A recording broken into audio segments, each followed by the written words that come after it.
அவங்க ஏதோ நோட் பண்ணுறாங்க. உங்களுக்கு என்ன போகுது? நான் வந்து சரவண பவ எழுதுறேங்க, தெரியுதா? ஓகே,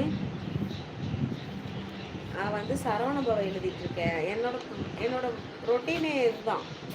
மேக்ஸிமம் தூங்கி எழுந்திரிச்சிட்டு 4 மணிக்கு 3:30 மணிக்கு எழுந்திரிப்பேன். இன்னைக்கு கொஞ்சம் லேட்டாக எழுந்திரிச்சிட்டேன். 4 மணிக்கு எழுந்திரிச்சேன்.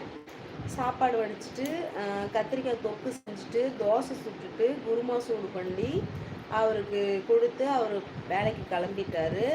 அவர் கிளம்பிட்ட வாட்டி லைவ் எப்படி நான் வந்து சமைக்கும் போதே லைவ் போட்டுருவேன்.